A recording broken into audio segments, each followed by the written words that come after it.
trust, security, and stability of the internet. And to moderate this session for us, she is one of the few formally trained cybersecurity lawyers on the global stage, and she's also equally excited about exploring the new emerging area of cyber law and policy, and also helping develop cyber laws, regulations, and also the policies that ride over there. She is also a skilled counter-terrorism and data privacy, anti-money laundering, and crisis management lawyer with central bank regulatory experience. This is a lady who is seasoned to the bone and marrow, and she is geared and ready to take us through this particular session. She is a legal specialist in cybersecurity, counter-terrorism, crisis management, data privacy, and anti-money laundering law. Ladies and gentlemen, this is none other than Mutheu Kimulu. Good to see you, Mutheu, and welcome once again as you moderate this session. Thank you, and karibu. Good morning, everybody. Welcome to our panel session today on trust, security, and stability, which are key components of a secure internet. And especially now with digital transformation becoming the new norm, these are very important issues that we're going to discuss today with my 5 remarkable and highly qualified panelists. Hello. We have Mr. Joseph Mathenga of Serianu Limited. He is the Chief Operating Officer at Serianu. As a COO, he oversees teams of incident responders, security analysts, system security policy and compliance officers, and security engineers. Serianu provides round-the-clock security services to thousands of virtual, cloud-hosted, and non-virtual client systems. He is responsible for and ensures an innovative development environment for the implementation and delivery of security services to Serianu's clients.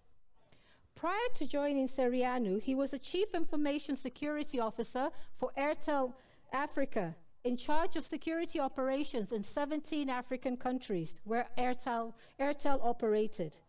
He currently serves on the National Computer Incident Response Team.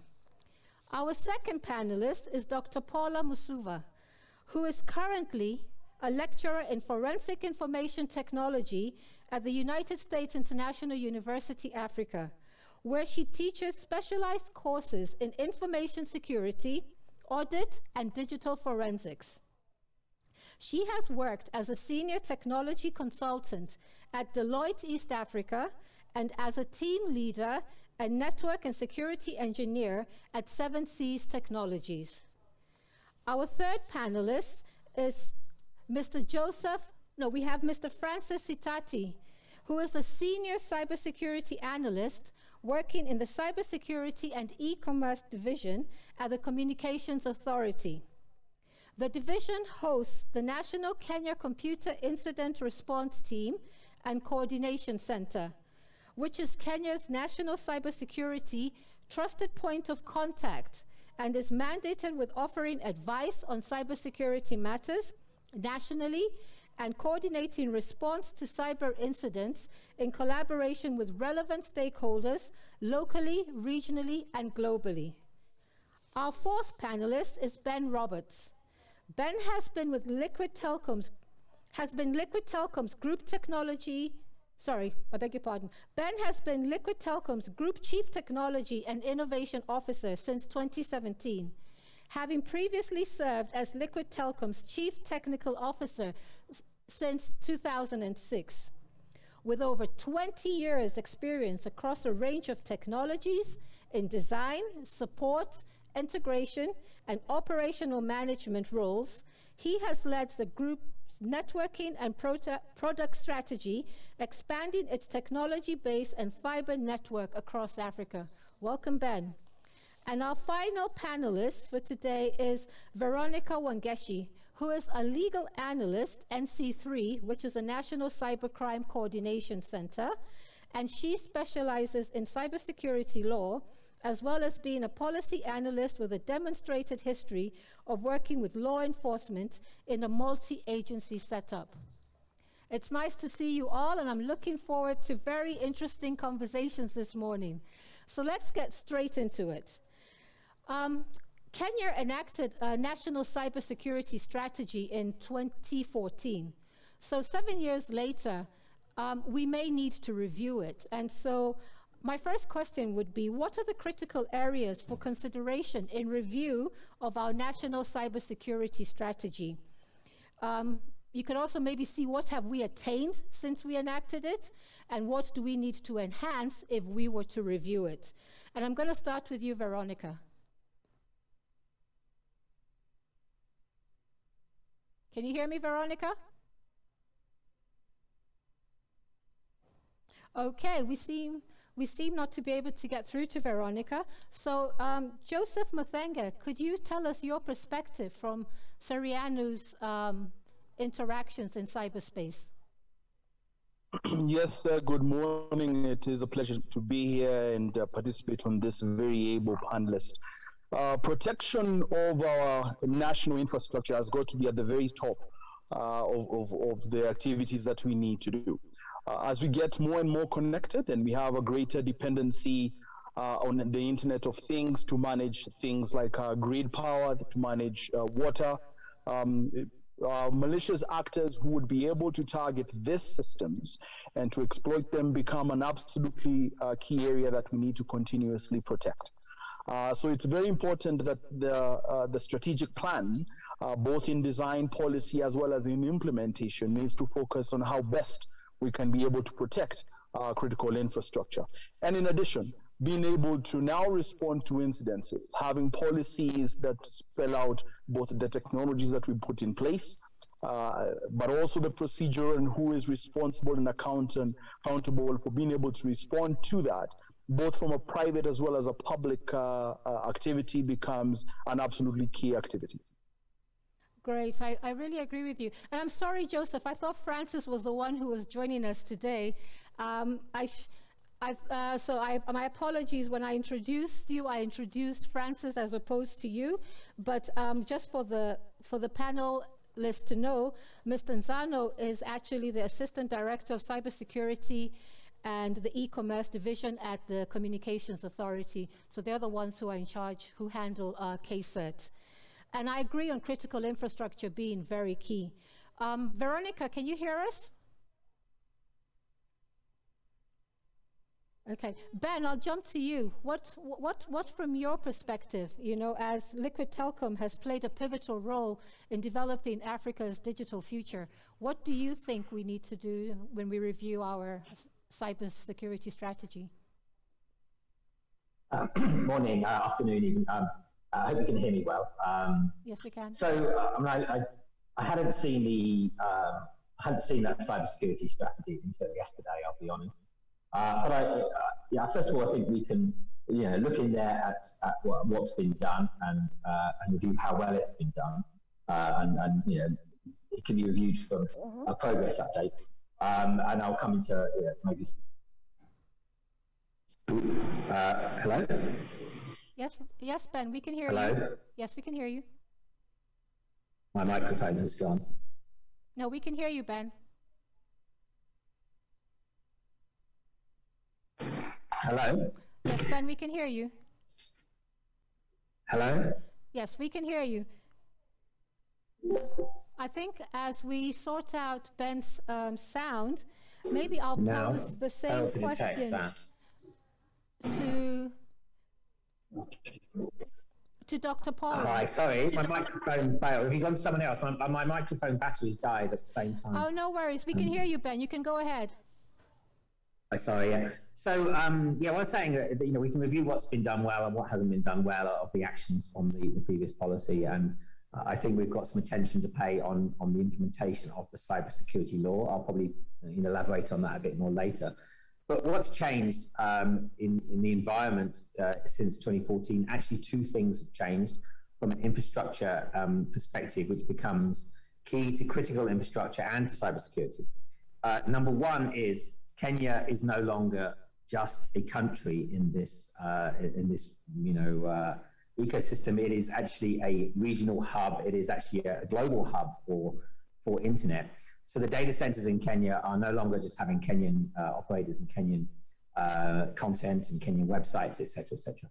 You know, the data centers, Mombasa and in Nairobi particularly, are hosting global players. So the global infrastructure is being held by global tier 1 carriers, Pan-African tier 1 carriers like ourselves, and then global internet content companies like Google, Microsoft, Amazon, you know, Netflix. These people are all hosting their content and data in Kenyan data centers, and it's now critical for a whole region, which is basically the whole of the East African region. Some countries are almost completely dependent upon what's happening in Kenya. And a friend of mine from Uganda called a few weeks ago and said, "What's going on? My internet's just gone off." And I looked into it. It turned out that, you know, KPLC had a fault near Busia, and somebody had cut a fiber in Mombasa Road, and that caused you know, one of my friends to lose his internet in Uganda. These other countries, particularly South Sudan and Uganda, are almost wholly dependent upon Kenyan internet. Others are partially dependent. But the content is being hosted here. So it's now an East African community issue, the critical infrastructure for Kenya. And then the other trend is around the migration to cloud. So we've had things from being server hosted in your own premises. Since 2014, many more services are running on the cloud. So, you know, we need a complete review in thinking of how we consider cyber resilience and you know, network resilience. So I think that would be my you know, sort of comments on what has changed and where we should, you know, that guides where we should relook at the policy. Okay, brilliant. Dr. Paula, I'll pose the same question to you. As a lecturer in forensic information technology, what would be your perspective on what are critical areas we need to look at in our cybersecurity strategy? Thank you so much, Model, and it's a pleasure to be with you all today, and a great morning, afternoon, evening from wherever you're connecting. Just a couple of thoughts for me is that we need to applaud the efforts that have been made so far and the great achievements. I think when you reflect on where we started from when the strategy was being developed the first time, is that we didn't have quite a number of things in place, which we do now. I think maybe when we reflect on the legislative framework, we had quite a number of legislation still pending. Bills were still being debated and consultation was still being had. But as we stand today, we have the Computer Misuse and Cybercrimes Act enforced. We have the Data Protection Act enforced. And also just recognizing we have a new version of the National ICT Policy in place. And, we have also seen quite a bit in terms of governance bodies coming up. The NC3 is one critical body. Though I would say that I don't know whether we should call it the National Cybercrime Coordination Center or National Cybersecurity Coordination Center. So just a little bit of chipping at that a little bit there. But, we didn't have that coordinating body before, but now we do with the legislation in place. And also we didn't have the Office of the Data Commissioner before, and now we do. So we just need to, take cognizance of the fact that there's a lot that's been done. And, and what I usually want to say is that when you look at the life cycle for national cybersecurity strategies, and the ITU has a guidance note on how national cybersecurity strategies should be developed and how they should be maintained, we really are not starting from scratch. What we're doing is that we are more or less on the last phase, which is usually a maintenance phase. And for us to really do a good job on maintenance, we need to really have done some monitoring and evaluation of the implementation. We should have been measuring what is working and what is not working. We should have been taking, cognizant of the fact that there's some key performance indicators as to whether some strategy areas are, pulling up or not. Because we were looking to enhance our cybersecurity posture. We're looking to enhance our cybersecurity awareness. We're looking to build collaboration. And may I say, I really like what has been said by Roberts, Mr. Roberts, in the sense that we are now a regional hub, and we really need to have a multi-international, multi-agency kind of cooperation for confidence building and also capacity building.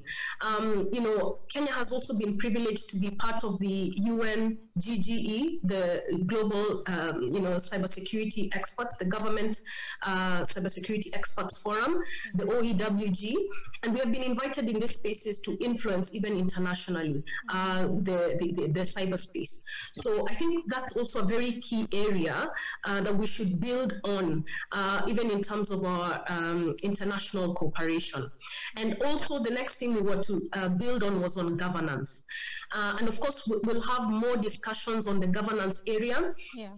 But you see, I think one of the key things that would be important, especially as we reflect about the pandemic, is what would happen in emergency situations. I don't know how resilient we are, because for me, this is a big question. The pandemic has shown us, of course, this is more of a viral biological pandemic, but what if we had a big hit of that nature in cyberspace? Have we really coordinated? Have we really tested our capability to be resilient and to respond effectively? So those would be my reflections. Yeah, thank you very much for your insights. Veronica, do we have you on the line now? Can you hear us? Yes, you do have. I think we still can't get through to Veronica. Joseph Mathenga of Serianu, can you hear us? Okay, while we're trying to get through to them, I think what we can see from the conversations we've had with the other panelists is that, yes, we have achieved some of the things. Oh, Mr. Mathenga is there? I'm here, yes. Please go ahead. Oh, okay. We had Mr. Mathenga already speak on the cybersecurity strategy. Indeed. It was Veronica we were trying to get through to, but she doesn't seem to be able to hear us. Okay, so just to summarize what has been said by the various panelists, yes, we do have a cybersecurity strategy in place. And as Mr. Mathenga had said, critical infrastructure, information infrastructure is very crucial, especially as Ben told us, Kenya is not just a national hub, it's a regional and international hub. So we need to secure our critical information infrastructure. And as Dr. Paula rightly put it, we do have our Computer Misuse and Cybercrimes Act, which covers critical information infrastructure.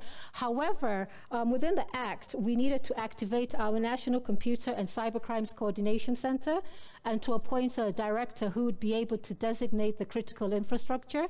So we have a lot of good things in play in the national strategy, but I think in light of the developments that have happened and how the environment and infrastructure has developed since 2014, this might be a good time for Kenya to sit and rework on this strategy, activate the various committees and bodies so we can secure our critical infrastructure moving forward.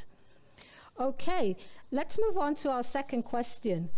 COVID-19 came in as a disruptor of unprecedented phenomenon. And in cyberspace, we didn't get away with it either. The cyber risk landscape since COVID-19 has been greatly enhanced. And so my question to you would be, what can be done at the national and international level to tackle cyber attacks? And I would want each of you to comment from the perspectives of your various organizations and various capacities. What steps have you taken to mitigate against the rise in risks? Or what steps do you think we can take to mitigate against the rise in risks? And what challenges have you experienced and how have you overcome them? So I'll start with you, Ben. Yeah, thanks. Look, I slightly alluded to this already, but the big shift that has happened with COVID-19 is if you're an ICT-enabled company or a company that's digitally transforming, a lot of your workers, your knowledge workers who are accessing your systems, have moved from working in the office to working at home, and they could be working from anywhere, even from the car, quite frankly. That has meant that businesses are doing a lot of systems migrations towards the cloud. And basically the whole, what would have been your attack surface for any type of attack on a business is completely changed. It used to be you were sitting in the office, the firewall was the gateway between your office and all of your staff and workers to the internet, and the firewall would be the key piece of things. So, maybe this was a concern of the IT manager and the ICT security manager and the firewall, network operators. Now, your workforce is all over the place, your systems are all over the place. We're really looking at different types of cybersecurity products for protecting your cloud and hybrid cloud environments. But also we're looking at this, your staff, your people that are using your services as being the biggest attack surface. Social engineering has become a more likely way of people trying to hack your systems than trying to go through your firewall. They're going to call up or say, hey, give me your password, persuade you to hand over a password to your employees. What we're looking at, as well as different types of systems to protect cloud as well, but we're looking at training and awareness to create what we call a human firewall. We're putting in systems in place where we are giving training videos to all of our staff. They have to watch these training videos. We test them and examine them afterwards, and then we run scenarios to see what they do. We send them emails and say, hey, your password's been hacked. Can you click on this link? And we see what they do. And if they click on the link wrongly, we retrain them. So we're trying to get our whole workforce into becoming the first line of defense against cyber attacks. And I think really this applies to most companies and with the government as well. I think, when we've seen some of the things in the media about attacks that have happened, it hasn't been going through the firewall. It's been an employee has taken a device and put it inside KRA office or something like this. We've seen these stories. So really it is around awareness and training and the integrity of our workforce is the biggest area of concern for me. Oh, yes, I totally agree. Veronica, can you hear us now? Hi, Veronica, can you hear us now? Okay, I don't think she still can. Do we have Francis Itati?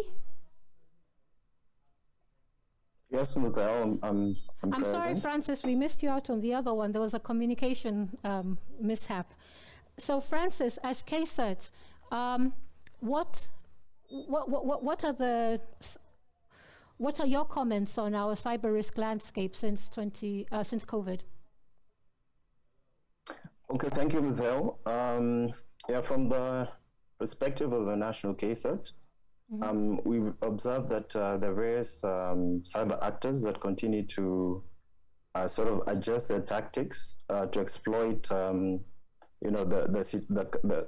pandemic by, for example, using COVID-19 themed cyber threats that are targeted towards individuals and organizations, for monetary gain and other kinds of benefits.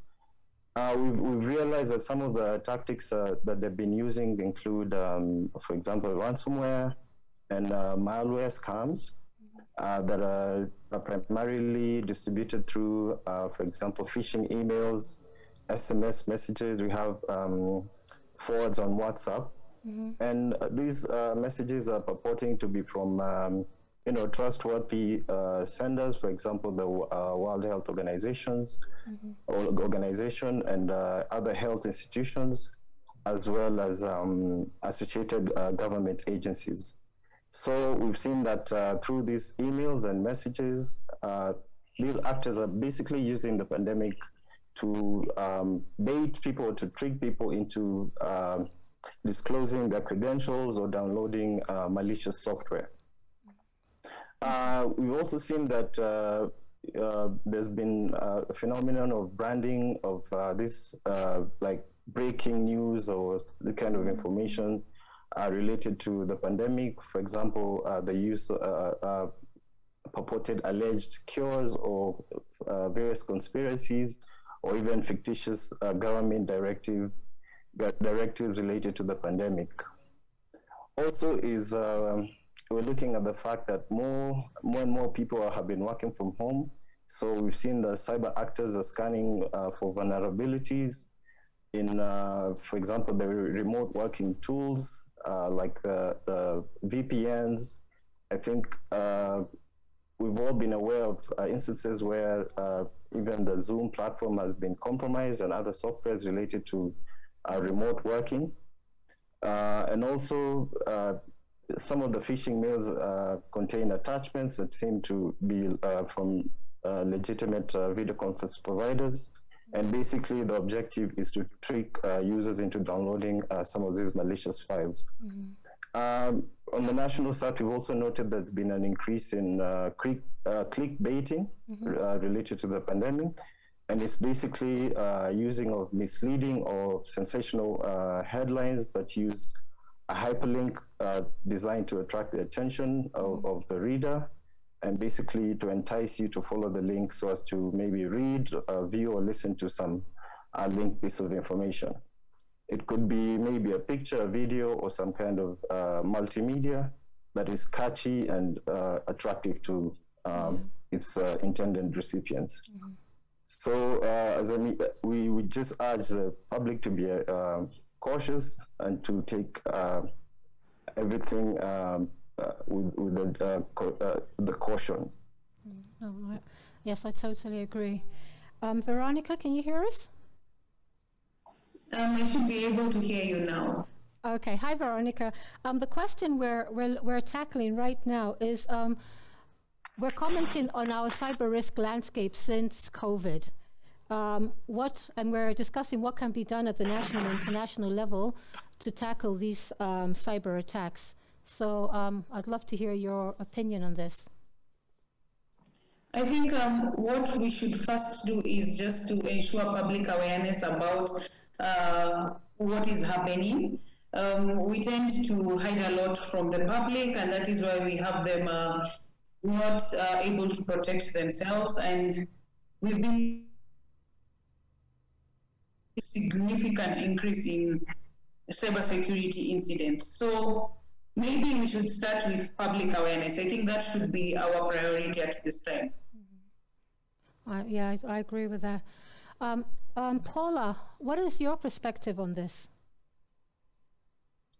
Thank you, everyone. I'm really glad to see Veronica has finally been able to join us. I think what I'd say is that it's very important for us to put the human at the center. Because over the years, technology has been put at the center, and we have really emphasized on having the latest and the greatest. But where we have repeatedly ended up failing is in the human element. And I just hope that we will focus our activities in terms of a more concerted effort towards raising the level of cyber hygiene, just basic cyber hygiene, and basically raising the level of skills to navigate the cyberspace safely, and to be, as as has been shared by Robert, to build that human firewall as the first layer of defense. I think what we have seen over the COVID time is that we really don't have the perimeter. I started off as a network engineer. And one of the things we would always be very keen on, and I was also configuring a lot of Cisco devices and security devices, was we would also focus a lot on the perimeter. But one of the things we're seeing over over time is that the perimeter is actually becoming more porous and less defined. And what we are now relying on is actions by end users, and we are now slowly getting to a place of a zero trust model if you're really thinking about securing the network. But what we're also saying is that attackers have become very clever. Instead of focusing a lot of attention in attacking, that server there that contains the information, or that big resource that is heavily protected, they'll go for the end user with less effort. Not necessarily a lot of investment, with less technical skill, even sometimes for the attacker level, and they'll be able to gain access. And also, we're also seeing over this COVID pandemic is that the smaller organizations are being targeted more, not just the bigger corporations. So the attackers are going for the smaller companies. So they would rather attack many more smaller companies than focus a lot of effort on one big company that has a lot of investment in security and that has put in the right people with proper specializations and skills in place. And I think one of the things we've seen is that even with our research with Serianu, is that SACCOs are being targeted a lot more than now the big banks, you know. So the attackers are going for those who may be less equipped, less knowledgeable, less skillful, less invested in cybersecurity, and they will gain access. And I think just reflecting on where we are at in terms of COVID, even the measures relating to vaccination, and this probably will be my last point, we can talk about the others in the other section, is that we've seen there's a global inequity in terms of, you know, just even things like the vaccine distribution.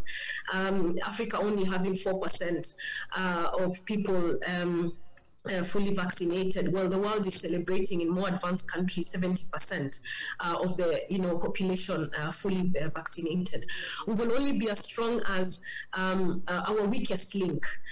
Similarly, in a cybersecurity landscape, and I think we can't ignore. I think one of the things that was being raised in the previous panel in terms of equity is this element of the digital divide widening, and it's true because as much as we all jumped in onto this digital transformation bandwagon, not everybody made it. And what are we doing to make sure that we don't cut off a lot of our citizenry? And also the ones who are joining are well equipped to navigate the space safely and securely. So those are some of my points. Oh, indeed. Thanks. Indeed, very, very valid points. So Joseph, from Serianu, and I know Dr. Paula has mentioned the analysis you did of the SACCOs recently. What is your perspective of what can be done at both the national and international level to enhance our defense against cyber attacks? I think first and foremost is we need to take a step back and underscore some of the gains as a society that we have recognized through this pandemic. Indeed, it has been devastating from a health perspective. Loss of life, people who have suffered some serious medical issues, serious medical bills in dealing with it. Indeed, there has been some devastation, significant devastation that the pandemic has brought across. But there have been some gains as well that it's important to take a minute and take in and appreciate. Earlier on, there was a comment about the ability now of us working remotely from different places, literally being able to do something from a car. As I speak, I'm on my way to a client site and I'm taking this call sitting in my car, trying to get to where I need to be. This is a plus. Before, this would have not been possible. In fact, I remember reading somewhere that the one big thing that the pandemic has done is to accelerate the digital transformation. Whether you liked it or not, you are now on that digital transformation as much as you try to fight it. From a Serianu perspective, one of the things that we have gotten to appreciate and continue to emphasize is a shift in the way you evaluate risk. Your traditional evaluation of risk constituted of conducting your traditional vulnerability assessment and penetration testing. And from that came out a long list of misconfiguration and missing patches and presence of default accounts and so on and so forth. That now has to transform. Again, there is no definable perimeter anymore. Your evaluation and the emphasis you put on your risk changes. You ask the first question, what is the inherent risk that your business incurs? If you're in the financial space, whether you're a tier 1 equity bank, KCB, ABSA type of bank, or you are a tier 3 smaller bank or a SACCO, your risk profile is different than that for a medical service provider, a hospital, an insurance company. The inherent risk driven by the nature of your business and the connectivity should define what controls you put in place so as to be able to protect yourself. The second component is to see how effective those controls are. There are a long list of controls that you put in place, be it technology, be it a process, be it a separation of duties, that controls been put in place? Are they actually working? How effective are they? And then a continuous visibility on your overall security posture, a clear picture of what's coming at you, because this is a very dynamic space. But here's the fact: we are not going back. We are in the digital transformation page. People are at different pages of this book. Some are in the middle, some are just beginning to read the book. It doesn't matter. We are not going backwards. This is the path where we are going. Same way, the evaluation and how you look at risk, how you protect yourself. Not all data, not all systems are equal. Not all products are applicable to you as an organization. That is the big transformation that this pandemic has brought into place, that I really think is a great thing, and one that we have to look at as we continue to grow. Yeah, brilliant. I actually agree. COVID has had negative effects, but on the digital platform, it has enhanced digital transformation. And just to summarize what everybody has said, which I think is really amazing, is that we have to secure, even if you're trying to secure your systems with remote working.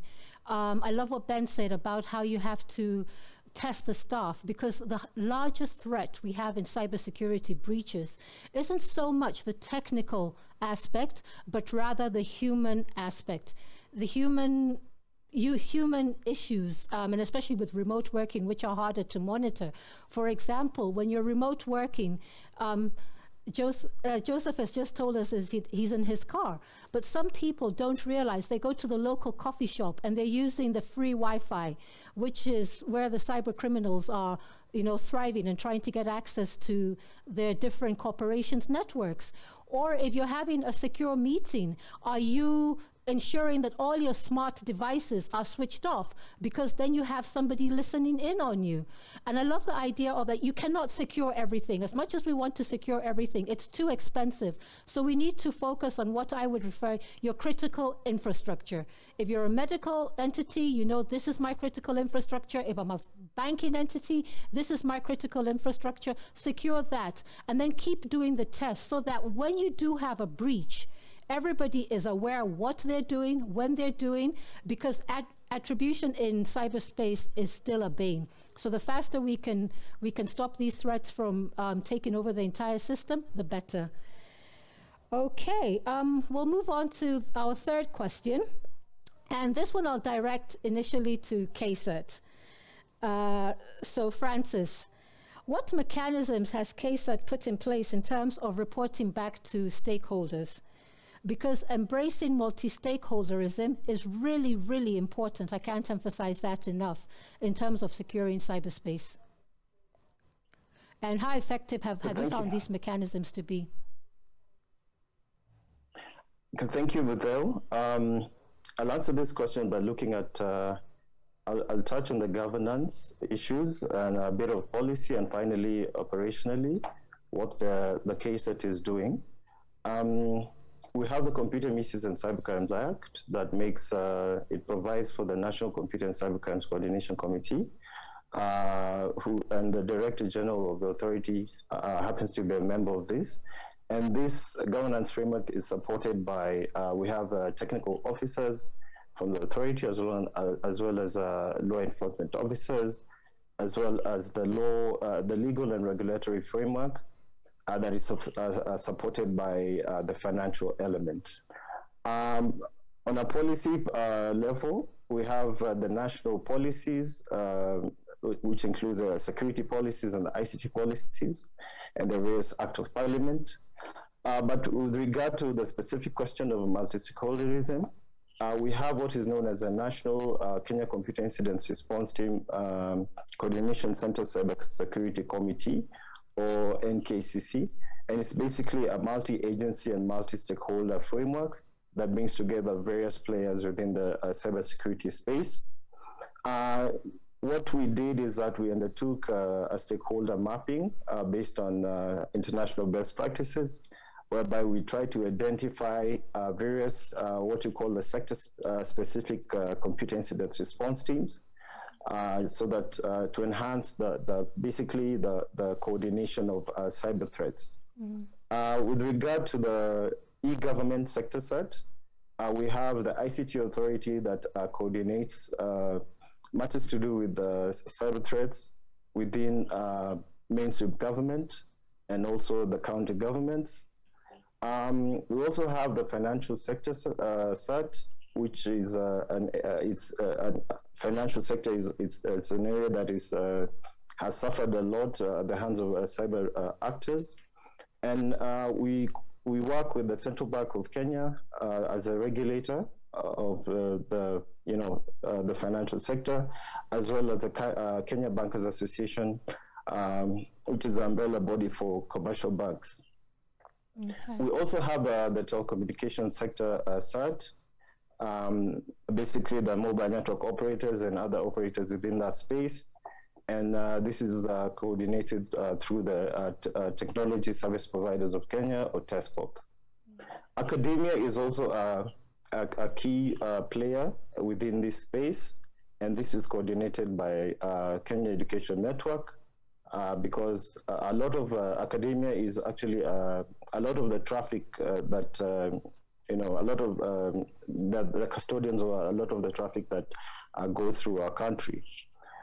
We also have what you call the critical information infrastructure providers, and these are the entities that, for example, the utility companies, and these are those agents, organizations that actually are custodians of very sensitive and critical information that really needs to be protected. So currently there is no single entity that we work with, but we actually work directly with some of the players in this sector, like KenGen and the Kenya Civil Aviation, etc. Also, internationally and regionally, we also collaborate with other organizations like the Forum for Incidents and Forum for Incident Response and Security Teams, which is actually a global body for collaboration of like the national SATs and other players within the the cyber information security space. Of course, we've talked about the International Telecommunications Union, the specialized agency for the UN, and we also have the East Africa Communications Organizations, which is the regional body for the regional body that comprises of members, the regulators within the East African region.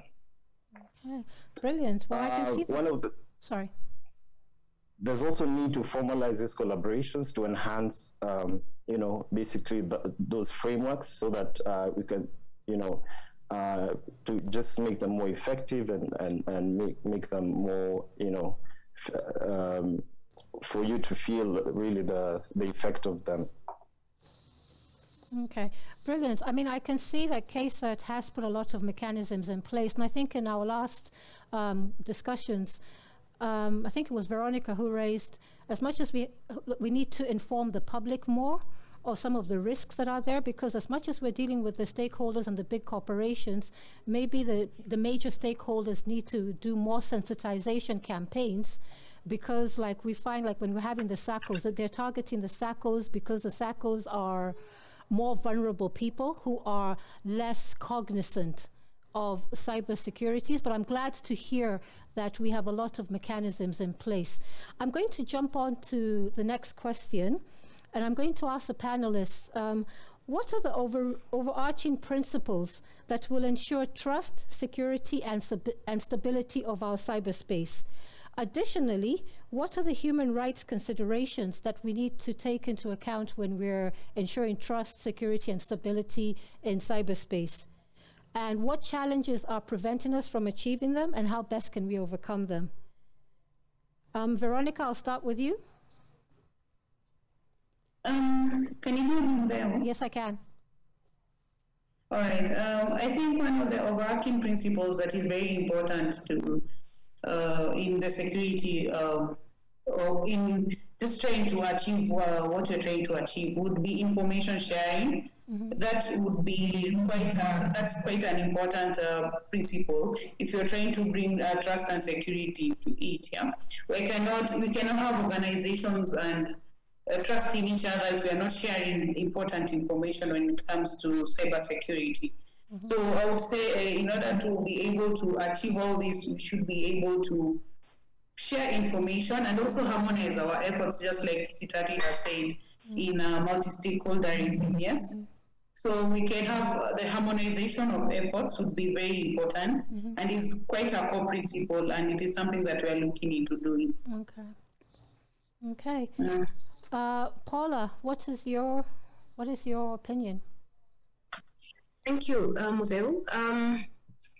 I'd like to start by recognizing that we have a great constitution that outlines a number of rights that need to be respected, even within the internet or the cyberspace.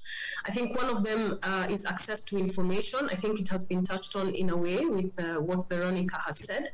But I think access to information also builds transparency, especially when the government can really share what it's doing and how it's doing it and publish this information openly.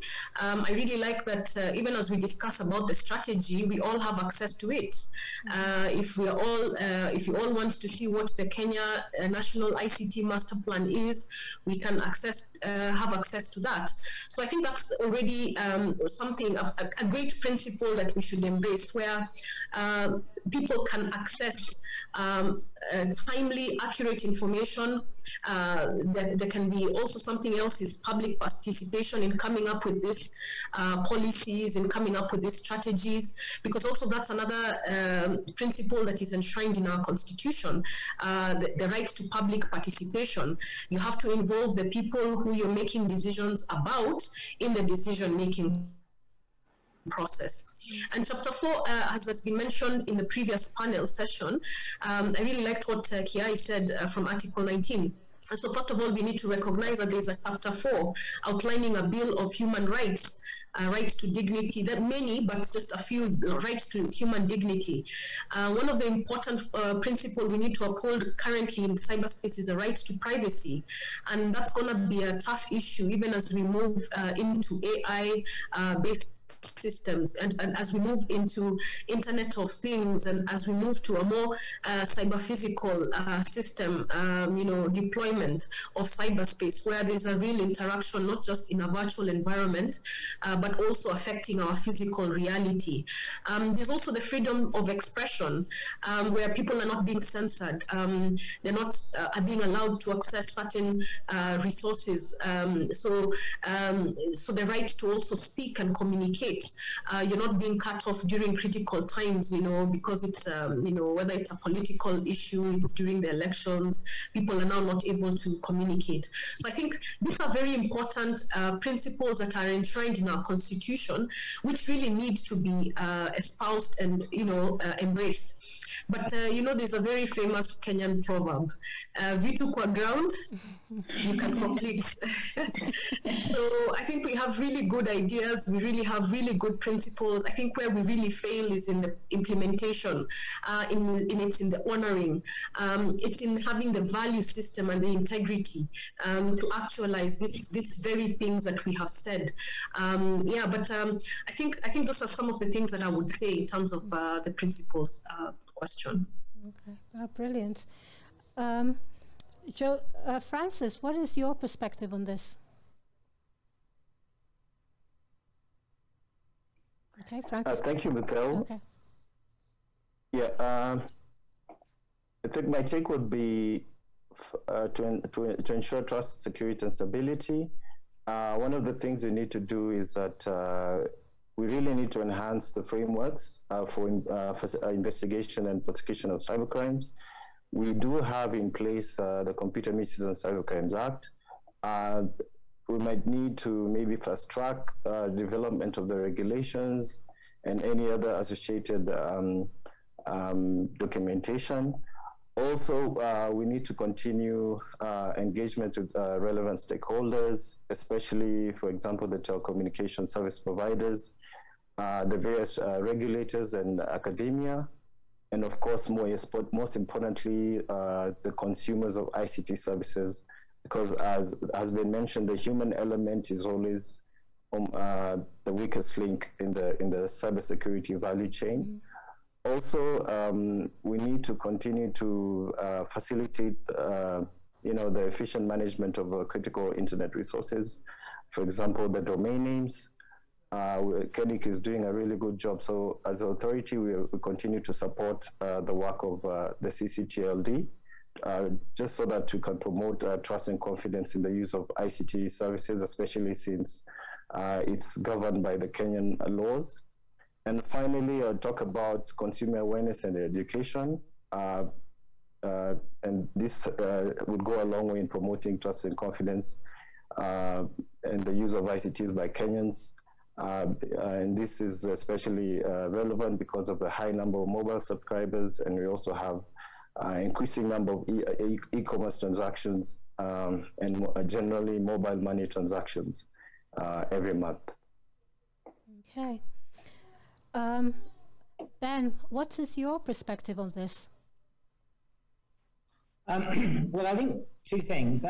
One is it's about making sure that we follow the right information.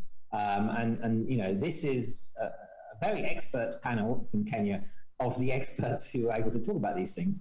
But it's important that we listen to the experts. When we are considering our decisions about what we do during a global pandemic, a lot of people have been listening to misinformation and when actually, we should be taking the advice and information from the scientists. And when we're taking decisions about what we do with cybersecurity, we should be listening to the experts.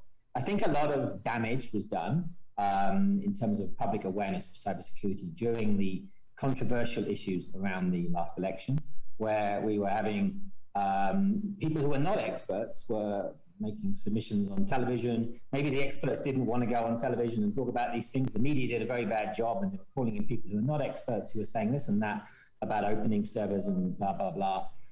We need to get the right information and not disinform.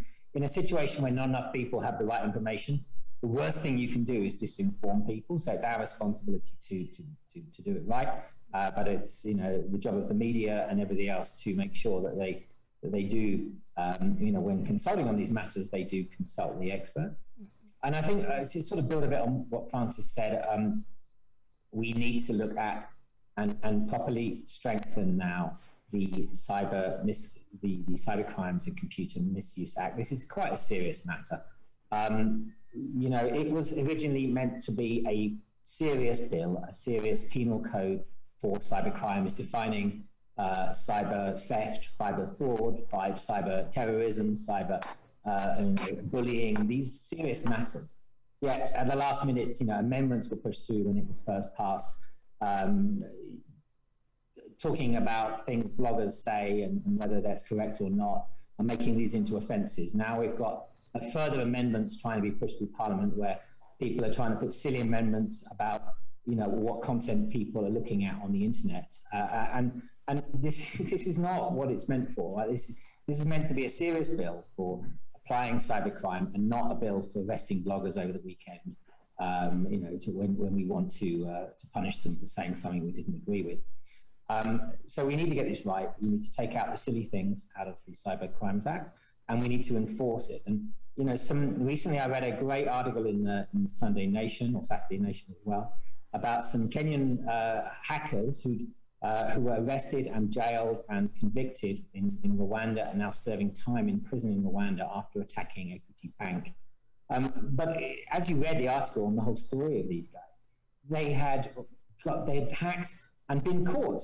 Various institutions in Kenya, it was a ring of them, and they'd hacked many companies, and they'd been caught several times, and they'd been to court, and they'd been cash bailed, and they got out every other time. Otherwise, they'd run to Rwanda so they could carry on doing their things. But Rwanda managed to convict these Kenyans on the first attempt and put them in jail, where they seem to have eluded justice, despite having done financial crimes using computer misuse. So something is wrong. I'd love to know, Matteo, maybe you know how many people have been convicted properly under the Computer Misuse and Cyber Crimes Act. So if you have that number, I'd love to know. But we need to get this law right, and we need to enforce it right, and stop playing around and using it to arrest bloggers is not what it was meant for. Okay, great. Do we still have Joseph with us? Okay. So I think I think a running theme here is that we have a lot of great ideas, but we need to implement them and actually actualize them. And central in this is our Computer Misuse and Cybercrimes Act, which has a lot of wonderful provisions, but they need to be brought to life. We need to set up the committees, enact them so that we can start designating critical information infrastructure. We need to start enforcement. We need to start issuing regulations. So it's one thing to have things on paper in statutes, but we need to start operationalizing and implementing them so that we can ensure that we better secure our cyberspace and ensure that we have enough trust, security, and stability out there, as well as creating awareness amongst the population so that they're cognizant of their rights and not misinformation, and they know who to turn to in times of help.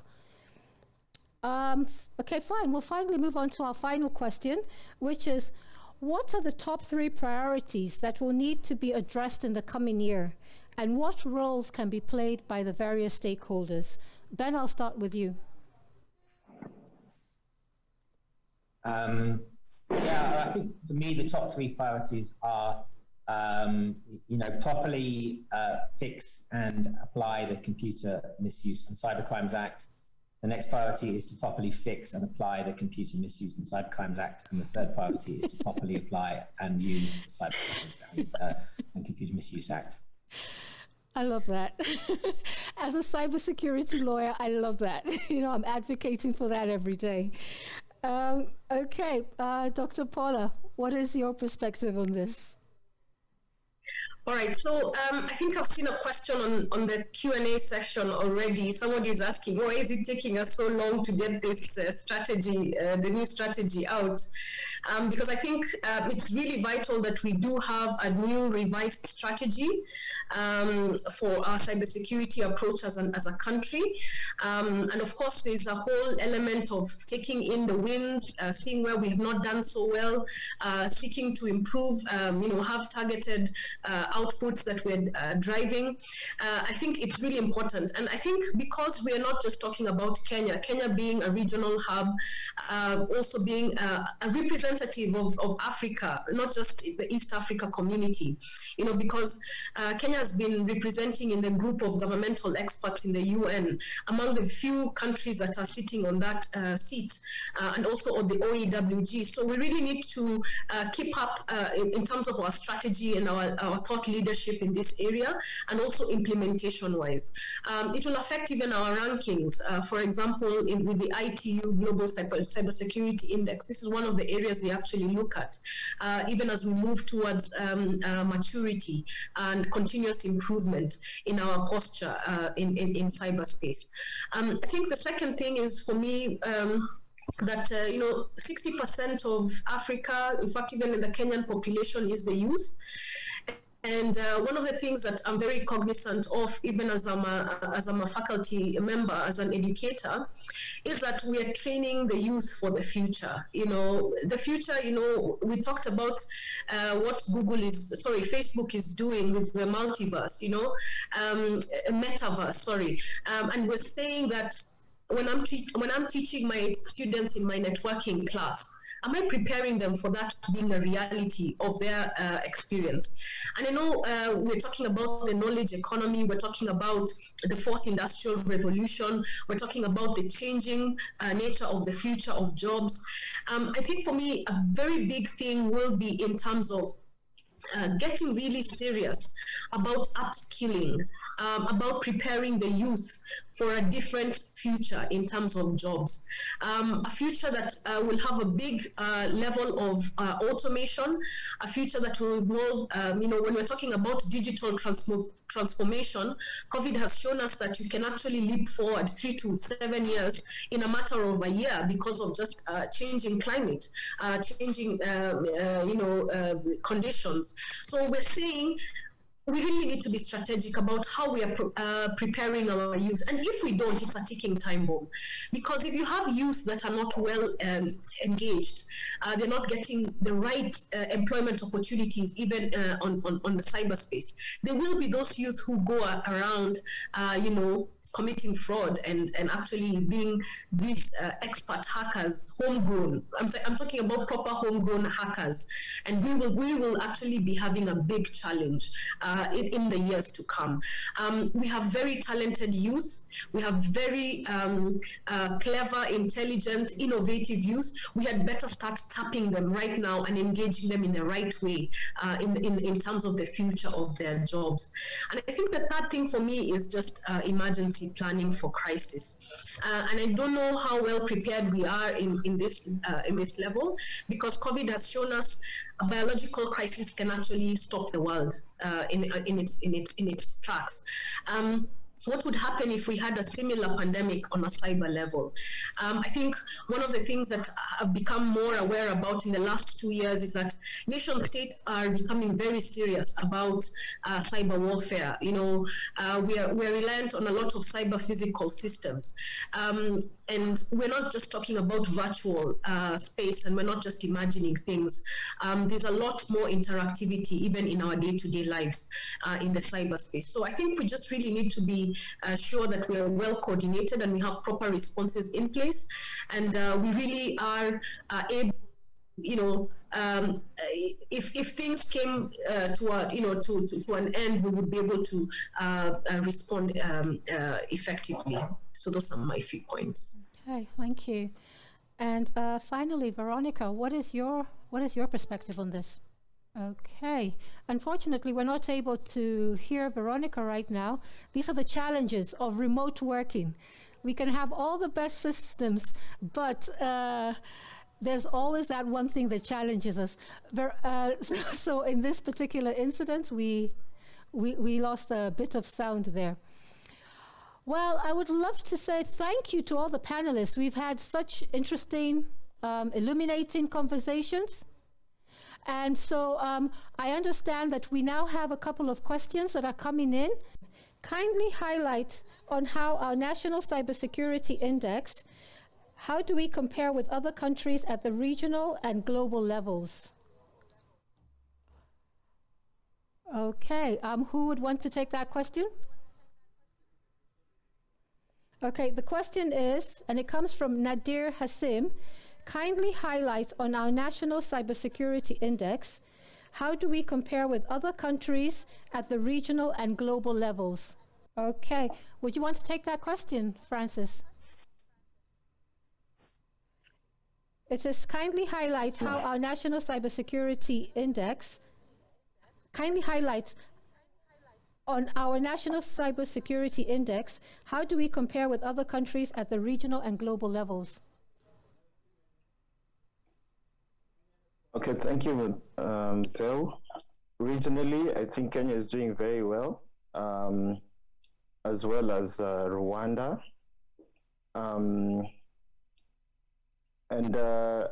Well, I would like to refer the participant to the ITU website. You'll get a comprehensive report on the latest positioning with regard to the country, and it will give you quite a comprehensive overview of where we stand. I can share the link shortly. We're going to share the link, and you'll be able to find more information on that. We have another question. Yeah, Model. Yes? Model, maybe I can just, let me help Francis, Sitati on that, because, Francis, I think I mentioned it, and I think maybe somebody picked it up from that comment that I made. I've been able to pull it up just quickly. Mm-hmm. I think Kenya is ranked globally at, we're number 51 globally. Out of the 182 countries that are listed there, and we are 5th in Africa. So top in Africa is Mauritius, actually. Tanzania seems to also be ranked quite well. Ghana, Nigeria, then Kenya. And I know it's a composite index, meaning it's looking at a couple of parameters. I think they look at things to do with legal measures, what legal instruments and laws have we enacted. They look at technical measures, even things like, do we have a national CERT? And does the CERT, is it effective technically to respond to cyber incidences? They also look at organizational and governance measures. It also measures capacity development. It also measures our ability to cooperate at an international level, so cooperative measures. So it's a composite index of all those things. So that's how we are performing. Okay, thank you very much. We have another question, and this one comes from Tony M. And they ask, trust is a big component in the building of cybersecurity ecosystems. Are there sufficient punitive reparatory strategies in the Act to deter those who breach privacy? Okay, Ben. I can say something. Mm-hmm. The question is asking about breaching privacy. Yeah. Look, I think when we look at the Act, it defines a number of things around, entering computer systems and illegally and entering computer systems illegally and doing bad things. It is, there's quite a lot of different offences there. But in terms of breaching privacy, I think people need to also be aware of what is private and what is not private. If you write something about yourself, which you think is private, but if you write that on any computer system, whether it be on WhatsApp, whether it be a web page, whether it be you're on a Zoom call like this and you say it verbally or you write it down, once you've actually put that on any internet computer system, social media or anything else, you can probably consider that as no longer private information. So if we're giving away information, happily by putting it on the internet, we probably have to accept that it's not private anymore. And I think that would be my comment on that question. Okay. And I think also when it comes to privacy issues, we now have our Data Protection Act, where each person has a right to their privacy and a right to their data. And if your data is not used without your consent, the Act provides for both civil and criminal liability measures, which means you'll get a penalty or you'll end up going to prison. But yes, privacy starts with all of us. If you put it out there, we all know that despite all the best laws in the world, if you put it out there, the internet never forgets. It's out there, so we need to take ownership of our privacy as individuals first and foremost. And then now the laws will come to secure where our privacy has been breached, where we did not consent. But if I put it out there, then I have consented technically to having it out there. I want to thank the panelists for amazing conversations today. And we can see that as a nation, we have grown from when we first did our first national strategy, cybersecurity strategy, when we were looking maybe more at a national and regional, and now we're even an international hub. Data hub, data center. And so, yes, we do need to review our strategy to enhance our new status on the continent and on the global stage. We have amazing policies and laws in writing. We need to operationalize them. We may also need to enact other laws, for example, a cybersecurity sharing agreement, so that there's a law enabling private sector and individuals to share information without being in violation of privacy laws in existence. When it comes to cloud computing, which has become the new thing with us going into COVID, I know a lot of us borrowed heavily from the European GDPR when we came to do our data protection acts.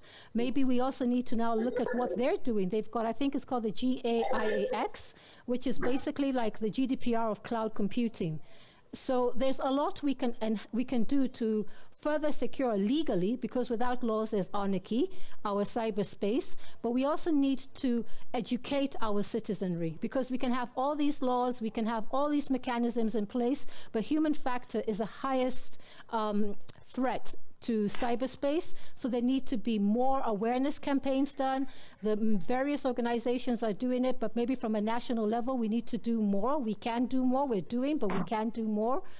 And yes, we continue to grow, and Kenya will hopefully not be number 51, but be number 1 one day in the foreseeable future.